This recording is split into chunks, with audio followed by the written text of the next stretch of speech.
Tapu Opetaia just announced another big fight. Joel finally fight Hussein Sin Cara on the Gold Coast December 6th. How excited are you for this fight? Yeah, excited. Anything to keep us busy. I think Sin Cara will come and fight well. So we have to do all our homework. Well, I've got to do all the homework, and then we'll put a plan together and put it into place, obviously. Now, you were previously scheduled to fight him, I think, in January. What will you do training-wise? Have you had a plan in place for someone like Sin Cara, or is just going to train? Not really. I've got to look more on what he's about and how he performs on the night. But, yeah, and then we'll just put a plan together, like I said, and then see how we go. Depends on the night, you know what I mean? But we'll sort of come up with a plan, like I said, and see how it pans out. Not too easy. What style do you want to see? Like, how would you like to see Jai approach this fight? Big news that he could be fighting for a WBC title in January. Would you like him to do a massive statement in this fight? Really get the fans buzzing? Mate, if you're gonna get it, if you got to get him out of there, you got to get him out of there. You don't get paid for overtime, mate. There's no mucking around. If we can get him out in the first and the second, if it's going to happen, it's going to happen. So, but we'll just again stick to our game plan. If we see the opportunity to put him away, we're going to obviously put him away. So. Now, how does it make you feel being back on the Gold Coast? I mean, that saves a bit of money with the travel, with the team, tourism. Yeah, he loves that. We're stuck at home. Nah, it's home, you know. I think it's better when we go away. There's not as much pressure. Less distractions? You know, less distractions. When we go away, it's all train, eat, sleep, train, eat, sleep, train, sleep, train. You know what I mean? But here you got more requirements for media and family and sort of pushes things aside. But, you know, just go with the plan. Try and keep to the program. Taps recently, your son and ourselves were over in Las Vegas for Canelo versus Crawford. Yeah.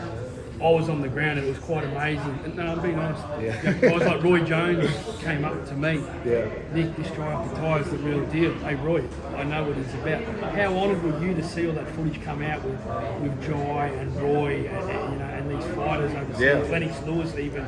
Like, this guy is just so good. That these guys recognising your son and the great work that your family's done. Yeah, it's amazing. It's crazy, but it just shows. I think once you put all the hard work and it all falls into place, and to get recognised by guys like that, it's the pinnacle. I think, you know, and he's over the moon about it. Like he says all the time. He gets taken back when they come towards him. Yeah. Go out of their way to come and acknowledge who he is. Because they were. Yeah. And how proud all we were. We were blown away. I know Roy is someone that, I know Pernell Whitaker, Floyd Mayweather. Yeah. You've looked up to a lot of them, but Roy was one of them when you were younger. Yeah, he was one of your icons, wasn't he? Yeah, 100%. So I sort of planned a lot of stuff around that. Roy Jones Jr., Pernell Whitaker, Roy Jones Jr. And I sort of, based it around that sort of style.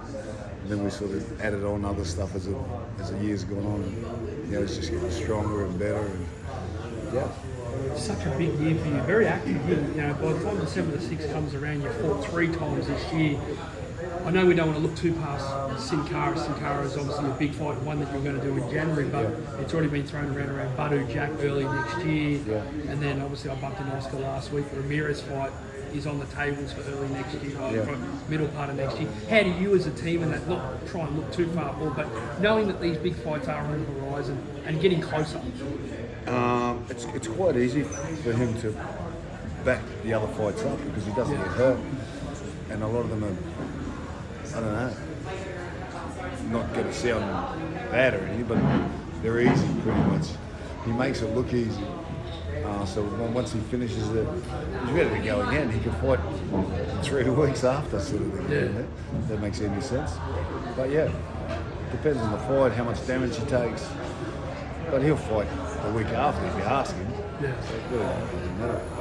And the Sheik met with obviously Mick Francis and Jai when we were over there, and he threw David Benavidez' name out. Yeah. Look, there's always these pressures of Opetaia, people saying this and that Opetaia needs to move up to heavyweight and that. But at the moment, guys like David Benavidez are potentially moving up to cruiserweight. Yeah. You know, that name's been thrown out. What are your thoughts on that Hey, fight? great fights. They're great fights. Yeah. Benavidez and Bivril. Yeah. They're fucking great fights. Crazy fights.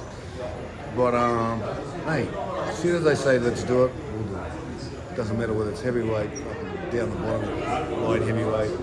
They'll have to obviously come up, and it'd be easier for them to come up than for us to go down. But we'll take whoever they say let's fight, we'll fight. Opetaia Boxing Club is off and running. You're now 2.5 months open. Yeah. You know, we were I think we've been open 5 months now. 5 months, Yeah, is it? yeah. Jeez. I know. How's it going? And Yeah, everything's going good. Taking off? Yeah, it's you know, like any boxing gym, it's hard work, and that's what it is. But we're enjoying it. We've got our own place to train. It's not too flash. It's not too, you know what I mean. It's still old school, and we invite everyone that wants to come. You know, whether you've done it before, whether you're experienced or not experienced, female, males. Yeah.